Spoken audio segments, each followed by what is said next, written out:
이미 정해진 인생이라면 기도는 왜 필요할까요?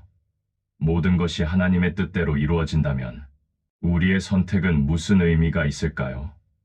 오늘 우리는 신앙인이라면 한 번쯤 깊이 고민했을 이 질문을 함께 풀어가려 합니다. 하나님의 절대 주권과 인간의 자유의지, 이 두 진리가 어떻게 공존하는지 성경을 통해 살펴보겠습니다. 많은 신앙인들이 이런 혼란을 경험합니다. 교회에서는 하나님께서 모든 것을 주관하신다고 배웁니다. 에베소서 1장 11절은 분명히 말합니다. 모든 일을 그의 뜻의 결정대로 일하시는 이의 계획을 따라 우리가 예정을 입어 그 안에서 기업이 되었으니 모든 일이 하나님의 뜻대로 이루어진다는 것입니다. 그런데 동시에 성경은 우리에게 선택하라고 말합니다.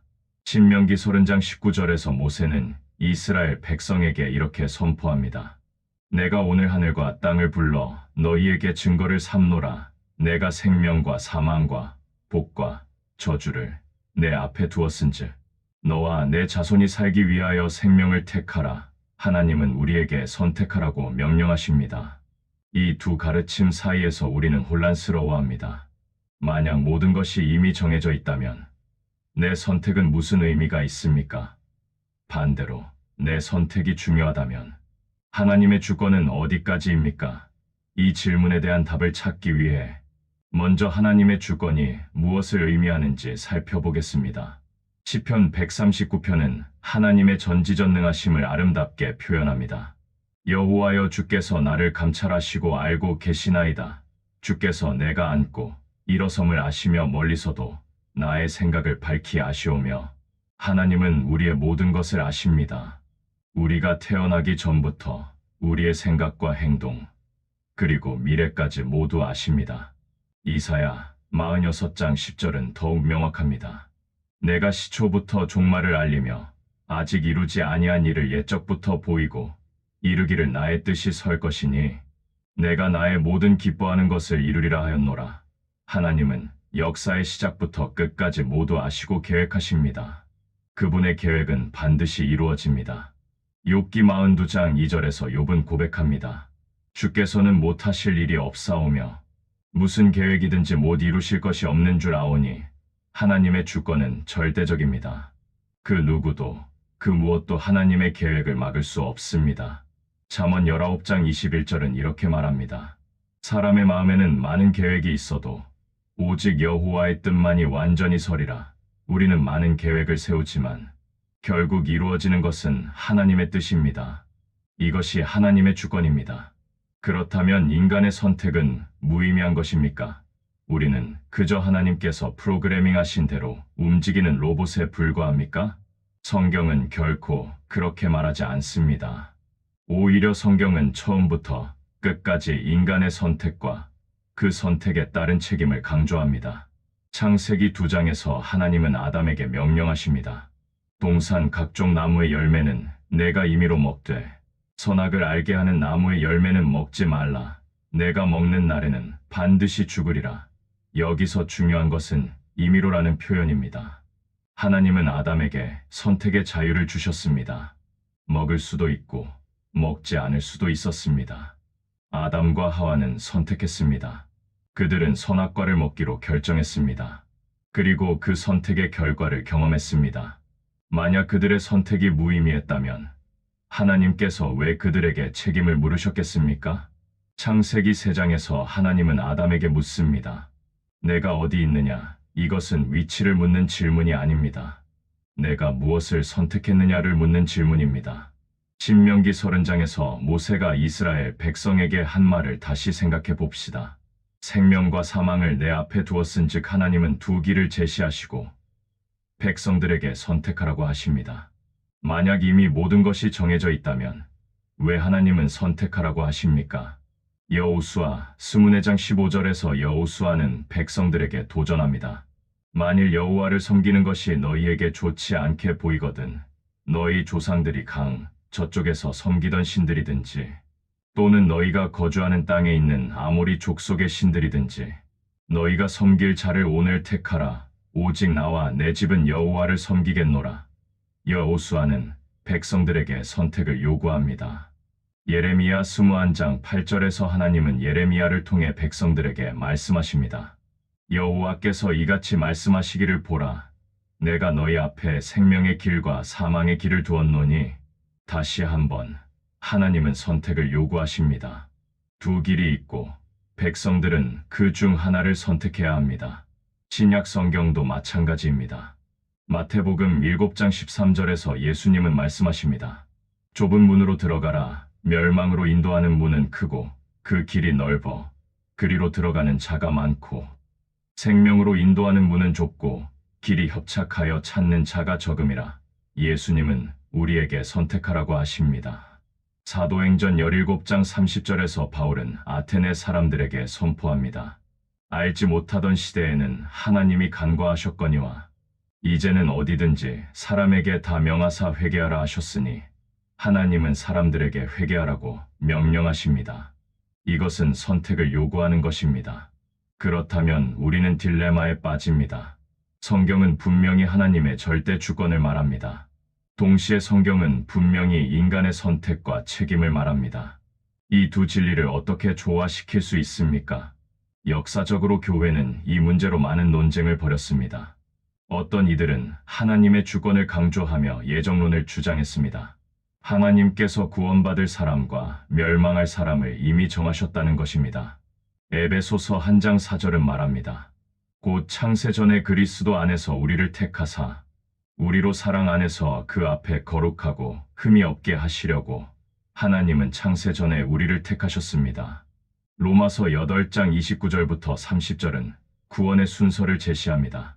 하나님이 미리 아신 자들을 또한 그 아들의 형상을 본받게 하기 위하여 미리 정하셨으니 이는 그로 많은 형제 중에서 맏아들이 되게 하려 하심이니라. 또 미리 정하신 그들을 또한 부르시고 부르신 그들을 또한 의롭다 하시고 의롭다 하신 그들을 또한 영화롭게 하셨느니라. 미리 아심, 미리 정하심, 부르심, 의롭다 하심, 영화롭게 하심.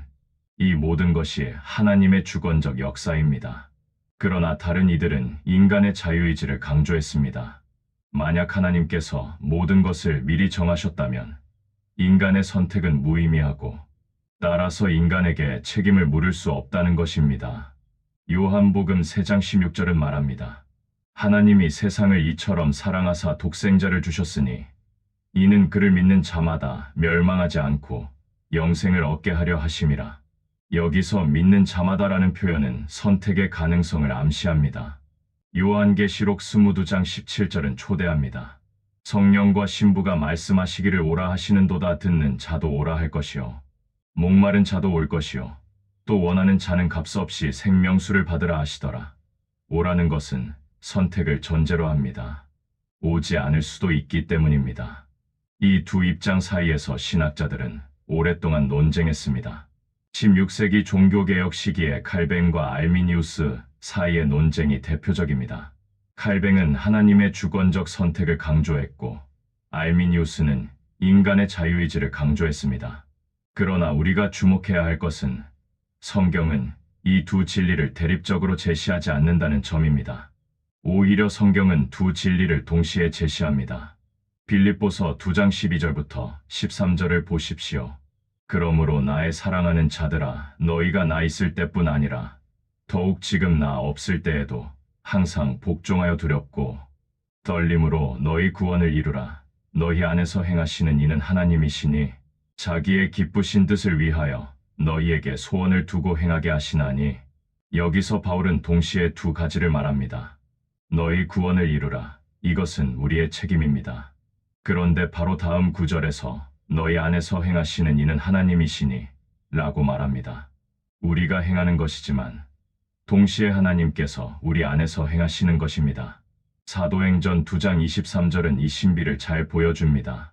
그가 하나님께서 정하신 뜻과 미리 아신 대로 내준 바 되었거늘 너희가 법 없는 자들의 손을 빌려 못 박아 죽였으나. 예수님의 십자가 사건을 설명하면서 베드로는 두 가지를 동시에 말합니다. 이것은 하나님께서 정하신 뜻대로 이루어진 것입니다. 동시에 사람들이 법 없는 자들의 손을 빌려 예수님을 죽인 것입니다. 하나님의 계획이면서 동시에 인간의 선택입니다. 창세기 50장 20절에서 요셉이 형들에게 한 말도 마찬가지입니다. 당신들은 나를 해하려 하였으나 하나님은 그것을 선으로 바꾸사 오늘과 같이 많은 백성의 생명을 구원하게 하시려 하셨나니 형들이 요셉을 해하려 한 것은 그들의 선택이었습니다. 그러나 하나님은 그것을 선으로 바꾸셨습니다. 인간의 선택과 하나님의 계획이 함께 작동한 것입니다. 잠언 16장 9절은 이 원리를 간결하게 표현합니다. 사람이 마음으로 자기의 길을 계획할지라도 그의 걸음을 인도하시는 이는 여호와시니라. 우리는 계획하고 선택합니다. 그러나 그 결과를 인도하시는 분은 하나님이십니다. 그렇다면 이것을 어떻게 이해해야 합니까? 한 가지 비유로 생각해 봅시다. 부모가 어린 자녀에게 장난감을 선택하게 합니다. 자녀는 빨간 자동차와 파란 비행기 중에서 선택할 수 있습니다. 자녀는 자유롭게 선택합니다. 그런데 부모는 이미 두 장난감을 모두 준비했습니다. 어느 것을 선택하든 부모의 계획 안에 있는 것입니다. 이것은 불완전한 비유이지만 우리에게 통찰을 줍니다. 하나님은 우리에게 선택의 자유를 주십니다. 그 선택은 진짜입니다. 우리는 실제로 선택하고 그 선택에 대해 책임을 집니다. 그러나 동시에 하나님의 주권적 계획은 우리의 선택을 포함하고 있습니다. 어거스틴은 이렇게 말했습니다. 하나님께서 우리 없이 우리를 창조하셨지만 우리 없이 우리를 구원하지 않으신다. 구원은 전적으로 하나님의 은혜입니다. 그러나 하나님은 우리의 응답을 기다리십니다. 우리의 믿음과 순종을 원하십니다. 이것을 좀 더 깊이 이해하기 위해 시간의 문제를 생각해 봅시다. 하나님은 시간을 초월하여 계십니다. 시편 90편 4절은 말합니다. 주의 목전에는 천년이 지나간 어제 같으며 밤의 한 경점 같을 뿐임이니이다. 베드로후서 3장 8절도 같은 내용을 말합니다. 사랑하는 자들아, 주께는 하루가 천년 같고 천년이 하루 같다는 이 한 가지를 잊지 말라. 하나님께는 과거, 현재, 미래가 동시에 존재합니다. 하나님은 우리가 시간 속에서 내릴 모든 선택을 이미 아십니다. 그러나 그것이 우리의 선택을 무효화하지 않습니다. 우리는 시간 속에서 실제로 선택하고 그 선택의 결과를 경험합니다. 예를 들어 봅시다. 당신이 영화를 처음 봅니다. 당신은 주인공의 선택에 긴장하고 결과를 궁금해합니다. 그런데 감독은 이미 모든 스토리를 알고 있습니다. 감독이 모든 것을 안다고 해서 주인공의 선택이 무의미한 것은 아닙니다.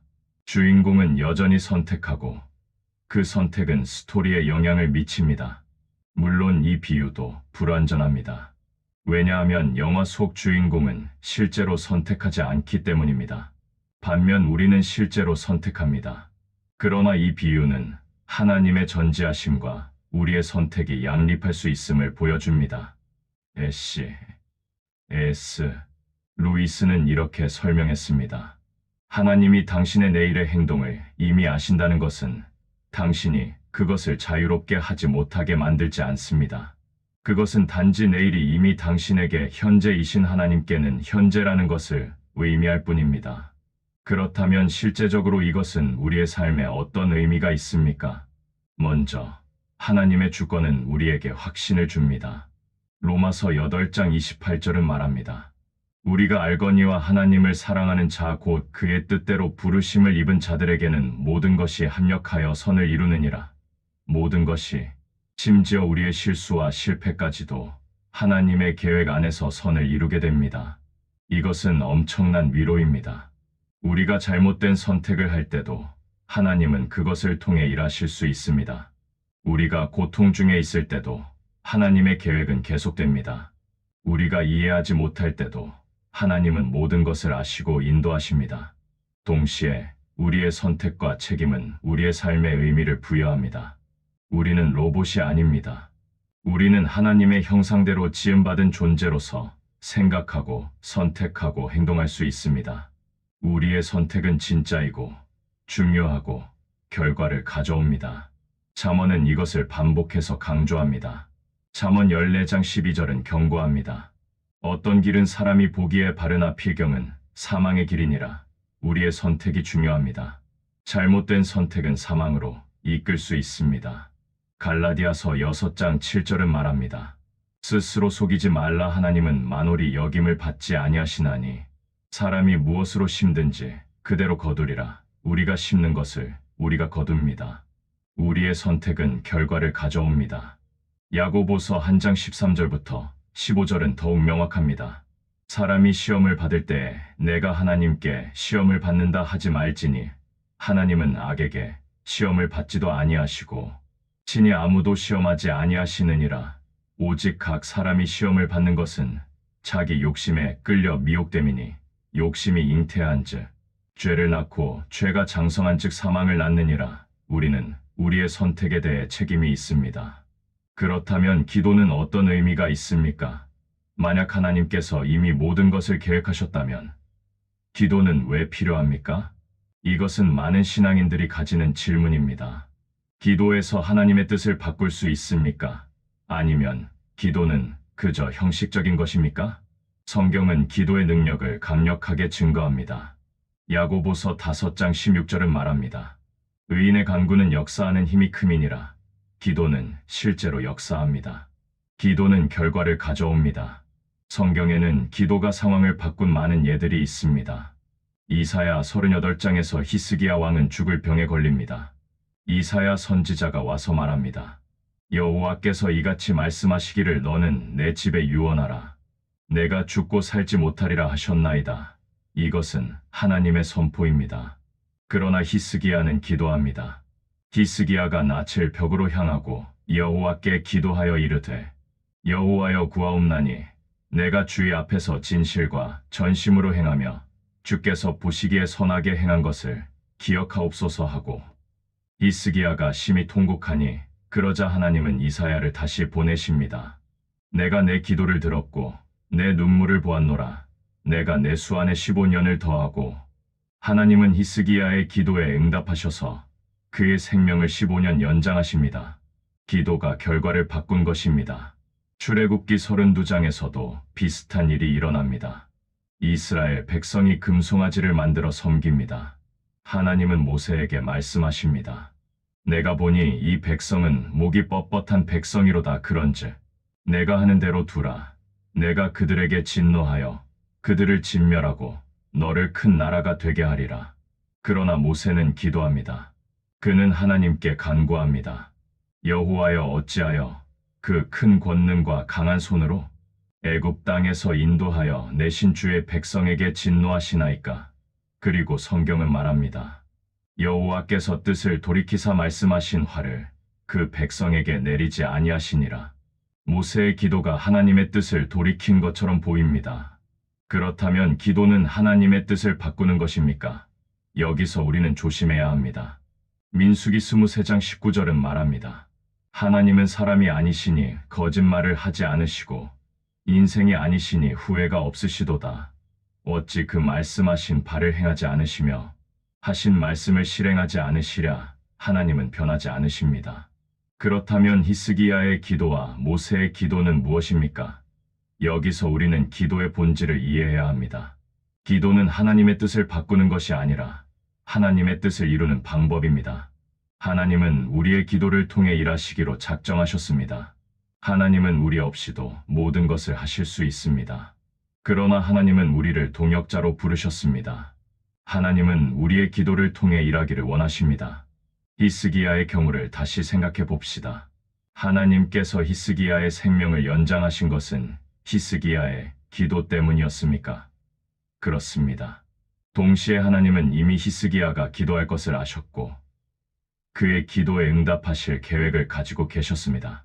하나님의 계획 안에 히스기야의 기도가 포함되어 있었던 것입니다. 에베소서 1장 11절을 다시 보십시오. 모든 일을 그의 뜻의 결정대로 일하시는 이의 계획을 따라 하나님의 계획은 모든 일을 포함합니다. 여기에는 우리의 기도도 포함됩니다. 하나님은 우리가 기도할 것을 아시고 그 기도를 통해 일하실 계획을 가지고 계십니다. 예수님은 마태복음 6장에서 기도에 대해 가르치시면서 이렇게 말씀하십니다. 구하기 전에 너희에게 있어야 할 것을 하나님, 너희 아버지께서 아시느니라. 하나님은 이미 우리의 필요를 아십니다. 그런데도 예수님은 기도하라고 하십니다. 그러므로 너희는 이렇게 기도하라. 왜입니까? 기도는 하나님께 정보를 제공하는 것이 아닙니다. 기도는 하나님과의 관계입니다. 기도를 통해 우리는 하나님의 뜻에 우리 자신을 맞춥니다. 기도를 통해 우리는 하나님의 계획에 참여합니다. 기도를 통해 우리는 하나님과 동행합니다. 데살로니가전서 5장 17절은 말합니다. 쉬지 말고 기도하라. 만약 기도가 무의미하다면 왜 쉬지 말고 기도하라고 하겠습니까? 기도는 의미가 있습니다. 기도는 중요합니다. 기도는 하나님의 계획을 이루는 방법입니다. 예수님도 기도하셨습니다. 누가복음 22장 42절에서 겟세마네 동산에서 예수님은 기도하십니다. 아버지여, 만일 아버지의 뜻이거든 이 잔을 내게서 옮기시옵소서. 그러나 내 원대로 마시옵고 아버지의 뜻대로 되기를 원하나이다. 예수님은 하나님의 뜻을 구하십니다. 그리고 하나님의 뜻에 순종하십니다. 이것이 기도의 본질입니다.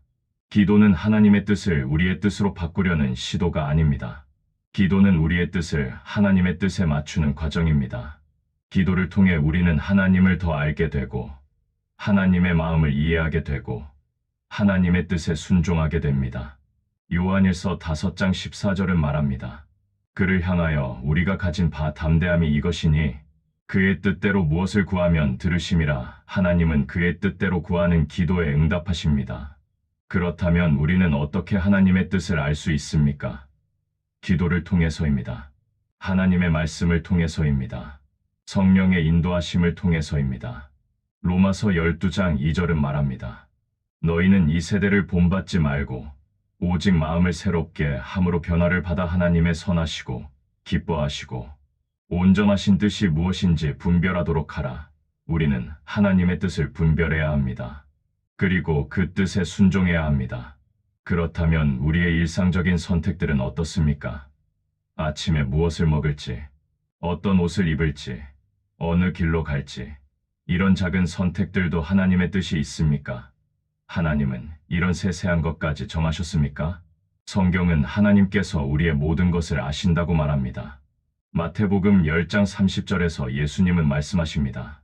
너희에게는 머리털까지 다 세신 바 되었나니 하나님은 우리의 머리털 숫자까지 아십니다.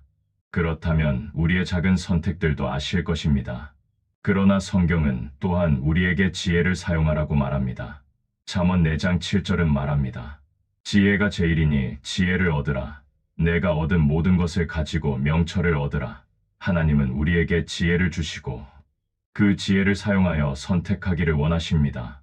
고린도전서 10장 31절은 원칙을 제시합니다. 그런즉 너희가 먹든지 마시든지 무엇을 하든지 다 하나님의 영광을 위하여 하라. 우리의 모든 선택, 심지어 먹고 마시는 것까지도 하나님의 영광을 위한 것이어야 합니다. 골로새서 3장 17절도 비슷하게 말합니다. 또 무엇을 하든지 말에나 일에나 다 주 예수의 이름으로 하고 그를 힘입어 하나님 아버지께 감사하라. 우리의 모든 선택은 주 예수의 이름으로 해야 합니다. 이것은 무엇을 의미합니까? 하나님은 우리의 작은 선택 하나하나를 세세히 정해놓지 않으셨습니다. 대신 하나님은 우리에게 원칙을 주셨습니다. 하나님의 영광, 이웃사랑, 지혜, 절제, 이런 원칙들입니다. 그리고 하나님은 우리가 이 원칙들 안에서 자유롭게 선택하기를 원하십니다. 부모와 자녀의 관계로 생각해 봅시다. 좋은 부모는 자녀의 모든 것을 통제하지 않습니다. 대신 부모는 자녀에게 원칙을 가르치고 그 원칙 안에서 자녀가 선택하도록 합니다. 다른 사람을 배려해라, 정직해라, 책임감을 가져라, 이런 원칙들을 가르치고 자녀가 그 원칙 안에서 자유롭게 선택하도록 합니다. 하나님도 마찬가지입니다. 하나님은 우리에게 원칙을 주셨습니다. 그리고 그 원칙 안에서 우리가 선택하기를 원하십니다. 물론 중요한 결정들에 대해서는 기도하며 하나님의 구체적인 인도하심을 구해야 합니다. 그러나 일상의 많은 선택들에서 하나님은 우리가 주신 지혜와 원칙을 사용하여 선택하기를 원하십니다. 그렇다면 실수는 어떻습니까? 우리가 잘못된 선택을 했을 때 그것도 하나님의 계획 안에 있는 것입니까? 이것은 어려운 질문입니다. 성경은 하나님께서 악을 행하지 않으신다고 분명히 말합니다. 야고보서 1장 13절을 다시 보십시오. 하나님은 악에게 시험을 받지도 아니하시고 친히 아무도 시험하지 아니하시느니라. 우리의 죄와 실수는 우리의 책임입니다. 하나님이 우리로 하여금 죄를 짓게 하신 것이 아닙니다. 우리가 선택한 것입니다. 그러나 동시에 하나님은 우리의 실수까지도 사용하실 수 있습니다. 로마서 8장 28절이 말하듯이 모든 것이 합력하여 선을 이루느니라. 요셉의 이야기가 좋은 예입니다. 형들이 요셉을 애굽에 팔아넘긴 것은 명백히 악한 행동이었습니다. 그것은 그들의 선택이었고 그들의 죄였습니다. 그러나 하나님은 그 악한 행동을 사용하여 선을 이루셨습니다. 요셉을 통해 이스라엘 민족 전체를 구원하셨습니다. 이것은 악을 정당화하는 것이 아닙니다. 형들의 행동은 여전히 악했고 잘못된 것이었습니다. 그러나 하나님은 그 악까지도 사용하여 선을 이루실 수 있습니다. 이것이 하나님의 주권입니다. 베드로의 부인도 마찬가지입니다. 베드로가 예수님을 3번 부인한 것은 명백히 잘못된 선택이었습니다. 베드로는 그것에 대해 책임이 있었고 실제로 뼈저리게 후회했습니다. 그러나 예수님은 베드로를 회복시키셨고 그를 교회의 기둥으로 세우셨습니다. 베드로의 실패 경험은 나중에 그가 다른 사람들을 목양하는 데 큰 도움이 되었습니다. 이것은 우리에게 큰 위로입니다. 우리가 실수했을 때, 잘못된 선택을 했을 때 그것이 끝이 아닙니다. 우리가 회개하고 하나님께 돌아올 때 하나님은 우리의 실수까지도 사용하여 선을 이루실 수 있습니다. 시편 103편 12절은 말합니다. 동이 서에서 먼 것 같이 우리의 죄과를 우리에게서 멀리 옮기셨으며 하나님은 우리의 죄를 용서하십니다. 요한일서 1장 9절은 약속합니다. 만일 우리가 우리 죄를 자백하면 그는 미쁘시고 의로우사 우리 죄를 사하시며 우리를 모든 불의에서 깨끗하게 하실 것이요. 그러나 이것이 우리가 무책임하게 살아도 된다는 의미는 아닙니다. 로마서 6장 1절에서 2절에서 바울은 묻습니다. 그런즉 우리가 무슨 말을 하리요? 은혜를 더하게 하려고 죄에 거하겠느냐? 그럴 수 없느니라. 죄에 대하여 죽은 우리가 어찌 그 가운데 더 살리요? 우리는 하나님의 은혜를 남용해서는 안 됩니다. 갈라디아서 5장 13절도 경고합니다. 형제들아, 너희가 자유를 위하여 부르심을 입었으나 그러나 그 자유로 육체의 기회를 삼지 말고 오직 사랑으로 서로 종노릇하라. 우리에게 주어진 자유는 방종을 위한 것이 아니라 사랑을 위한 것입니다. 그렇다면 결론적으로 하나님의 주권과 인간의 자유의지를 어떻게 조화시킬 수 있습니까? 완전한 답은 우리의 이해를 넘어섭니다. 신명기 29장 29절은 말합니다. 감추어진 일은 우리 하나님 여호와께 속하였거니와 나타난 일은 영원히 우리와 우리 자손에게 속하였나니 어떤 것들은 하나님만 아십니다. 그러나 우리에게 나타난 것은 이것입니다. 하나님은 절대적으로 주권자이십니다. 하나님의 뜻은 반드시 이루어집니다. 동시에 우리는 진정으로 선택하고 그 선택에 대해 책임이 있습니다. 이 두 진리는 모순이 아니라 신비입니다. 우리는 이 신비 앞에서 겸손해야 합니다. 로마서 11장 33절에서 바울은 외칩니다. 깊도다 하나님의 지혜와 지식의 풍성함이여 그의 판단은 헤아리지 못할 것이며 그의 길은 찾지 못할 것이오다. 하나님의 길은 우리의 길보다 높습니다. 동시에 우리는 행동해야 합니다. 야고보서 2장 17절은 말합니다. 이와 같이 행함이 없는 믿음은 그 자체가 죽은 것이라. 우리는 믿어야 하고 동시에 행해야 합니다. 우리는 하나님을 신뢰해야 하고 동시에 책임 있게 선택해야 합니다.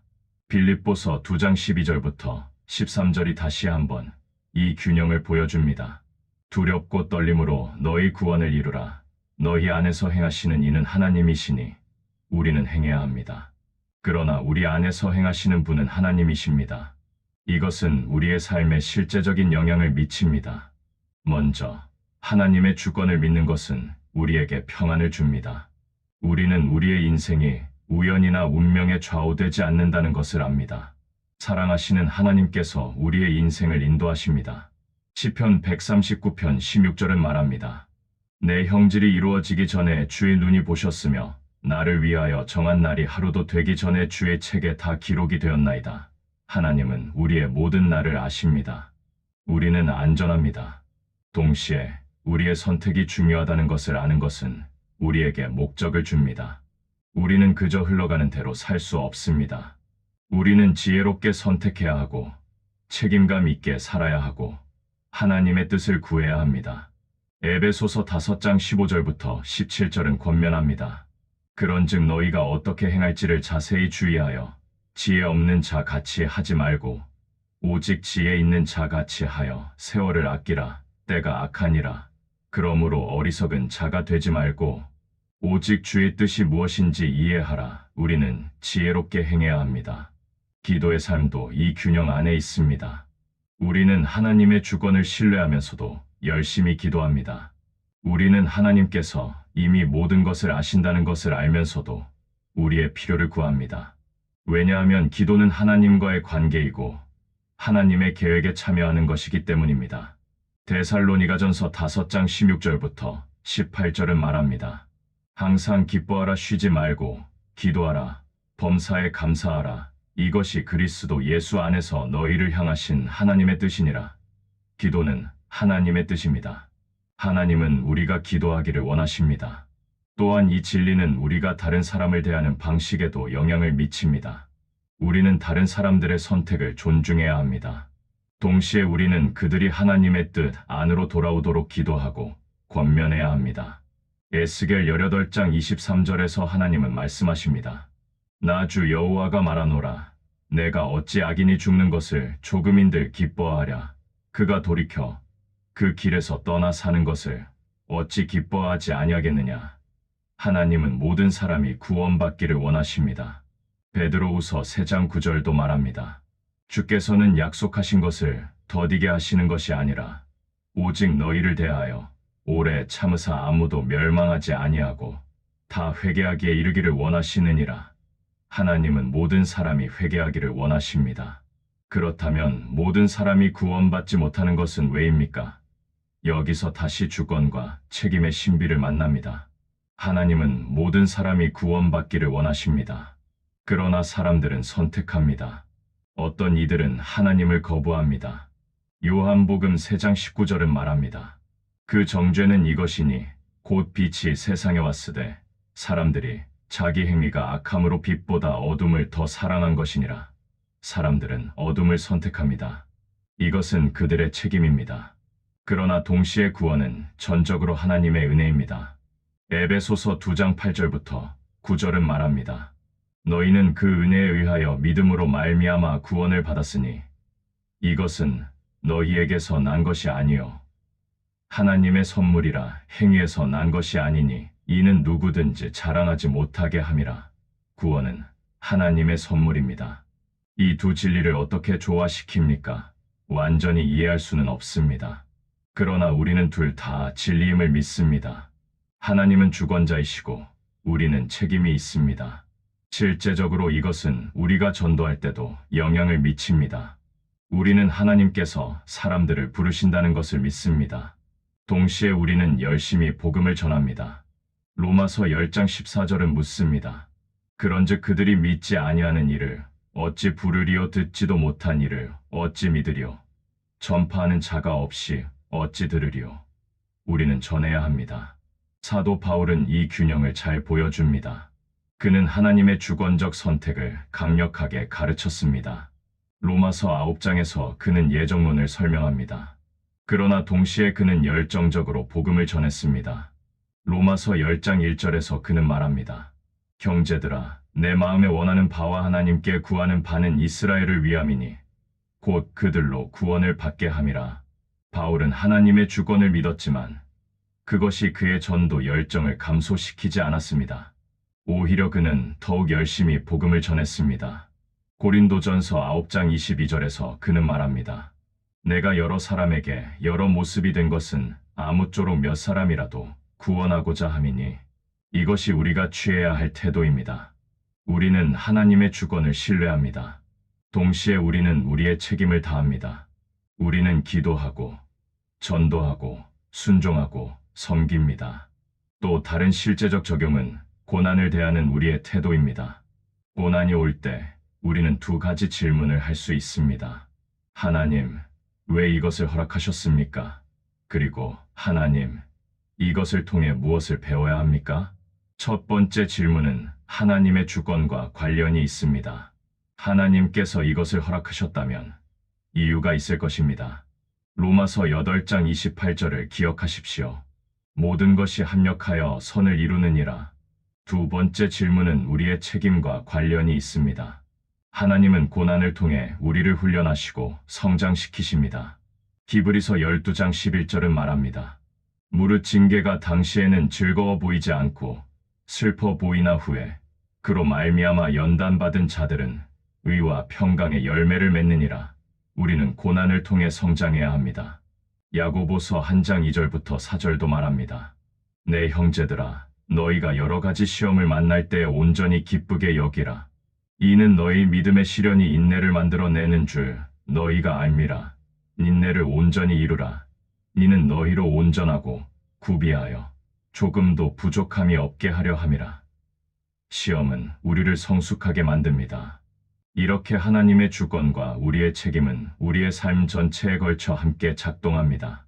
우리는 하나님을 신뢰하면서 동시에 책임 있게 행동합니다. 우리는 하나님의 계획을 믿으면서 동시에 열심히 일합니다. 우리는 하나님께 의지하면서 동시에 우리의 최선을 다합니다. 골로새서 3장 23절은 이 원칙을 잘 표현합니다. 무슨 일을 하든지 마음을 다하여 주께 하듯 하고 사람에게 하듯 하지 말라. 우리는 주께 하듯 일합니다. 우리의 최선을 다합니다. 그러나 결과는 하나님께 맡깁니다. 잠언 16장 3절도 말합니다. 내 행사를 여호와께 맡기라. 그리하면 내가 경영하는 것이 이루어지리라. 우리는 행합니다. 그러나 그것을 하나님께 맡깁니다. 이제 마지막 질문으로 돌아갑시다. 이미 정해진 인생이라면 기도는 왜 필요합니까? 우리는 이제 답을 알 수 있습니다. 기도는 필요합니다. 왜냐하면 하나님께서 우리의 기도를 통해 일하시기로 작정하셨기 때문입니다. 기도는 하나님의 계획을 이루는 방법입니다. 또한 모든 게 하나님의 뜻이라면 나는 왜 책임을 져야 합니까? 우리는 이제 답을 알 수 있습니다. 우리는 책임을 져야 합니다. 왜냐하면 우리는 진정으로 선택하기 때문입니다. 우리의 선택은 진짜이고 결과를 가져옵니다. 하나님은 우리를 로봇으로 만들지 않으셨습니다. 하나님은 우리를 인격체로 창조하셨습니다. 생각하고, 느끼고, 선택할 수 있는 존재로 만드셨습니다. 하나님은 우리가 책임 없는 인형이 아니라 동행하는 자녀가 되기를 원하십니다. 창세기 1장 27절은 말합니다. 하나님이 자기 형상 곧 하나님의 형상대로 사람을 창조하시되 우리는 하나님의 형상입니다. 이것은 우리가 생각하고 선택할 수 있다는 의미입니다. 하나님은 우리와 관계를 원하십니다. 계시록 3장 20절에서 예수님은 말씀하십니다. 볼지어다 내가 문 밖에 서서 두드리노니 누구든지 내 음성을 듣고 문을 열면 내가 그에게로 들어가 그와 더불어 먹고 그는 나와 더불어 먹으리라. 하나님은 문을 두드리십니다. 그러나 우리가 문을 열어야 합니다. 하나님은 강제로 우리를 구원하지 않으십니다. 하나님은 우리를 초대하십니다. 하나님은 우리가 응답하기를 기다리십니다. 이것이 사랑의 본질입니다. 강요된 사랑은 진정한 사랑이 아닙니다. 그렇다면 우리는 어떻게 살아야 합니까? 먼저 하나님의 주권을 신뢰하십시오. 당신의 인생은 우연이 아닙니다. 사랑하시는 하나님께서 당신의 인생을 계획하시고 인도하십니다. 예레미야 29장 11절은 약속합니다. 여호와의 말씀이니라. 너희를 향한 나의 생각을 내가 아나니 평안이요 재앙이 아니니라. 너희에게 미래와 희망을 주는 것이니라. 둘째, 당신의 책임을 다하십시오. 지혜롭게 선택하고 성실하게 일하고 열심히 기도하십시오. 전도서 9장 10절은 권면합니다. 내 손이 이를 얻는 대로 힘을 다하여 할지어다. 셋째, 하나님의 뜻을 구하십시오. 기도하고 말씀을 읽고 성령의 인도하심을 따르십시오. 시편 25편 4절은 기도합니다. 여호와여 주의 도를 내게 보이시고 주의 길을 내게 가르치소서. 넷째, 실수했을 때 회개하고 돌아오십시오. 하나님은 당신을 용서하시고 회복시키실 것입니다. 요엘 2장 12절은 말합니다. 여호와의 말씀에 너희는 이제라도 금식하며 울며 애통하고 마음을 다하여 내게로 돌아오라. 마지막으로 다른 사람들을 사랑하고 섬기십시오. 우리는 하나님의 계획 안에서 서로를 위해 존재합니다. 갈라디아서 5장 13절은 말합니다. 오직 사랑으로 서로 종노릇하라. 하나님의 주권과 인간의 자유의지, 이 두 진리는 신비입니다. 우리는 완전히 이해할 수 없습니다. 그러나 우리는 믿고 순종할 수 있습니다. 우리는 하나님을 신뢰하고 책임 있게 살 수 있습니다. 하나님은 당신을 사랑하십니다. 하나님은 당신의 인생을 계획하셨습니다. 그 계획은 선하고 아름답습니다. 동시에 하나님은 당신에게 선택의 자유를 주셨습니다.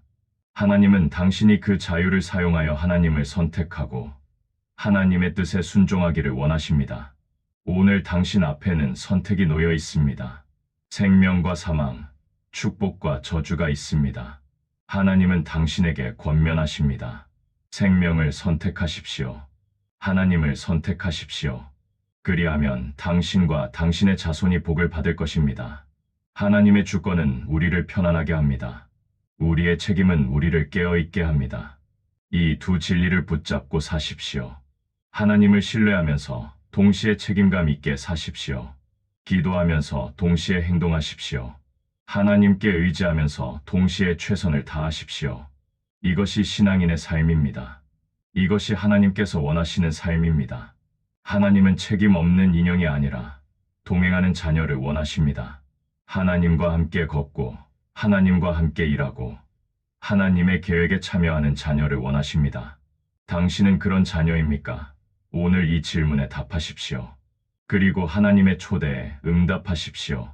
하나님께서 당신을 부르십니다. 하나님께서 당신을 기다리십니다. 하나님께 나아가십시오. 하나님의 뜻을 구하십시오. 그리고 순종하십시오. 마지막으로 히브리서 11장 6절의 말씀을 기억하십시오. 믿음이 없이는 하나님을 기쁘시게 하지 못하나니 하나님께 나아가는 자는 반드시 그가 계신 것과 또한 그가 자기를 찾는 자들에게 상 주시는 이심을 믿어야 할지니라. 하나님은 계십니다. 하나님은 당신을 찾으십니다. 하나님은 당신을 사랑하십니다. 그리고 하나님은 당신이 하나님을 찾고 하나님의 뜻에 순종할 때 상을 주실 것입니다. 이것이 우리의 희망입니다. 이것이 우리의 확신입니다. 오늘 이 말씀이 여러분의 마음에 닿기를 소망합니다. 하나님의 주권과 여러분의 책임, 이 두 진리가 여러분의 삶 속에서 아름답게 조화를 이루기를 기도합니다. 하나님께서 여러분과 함께 하시고 여러분을 인도하시고 여러분을 축복하시기를 기원합니다. 이 영상이 도움이 되셨다면 구독과 좋아요 버튼을 눌러주시기 바랍니다. 여러분의 구독과 좋아요는 더 많은 사람들에게 하나님의 말씀을 전하는 데 큰 힘이 됩니다. 감사합니다.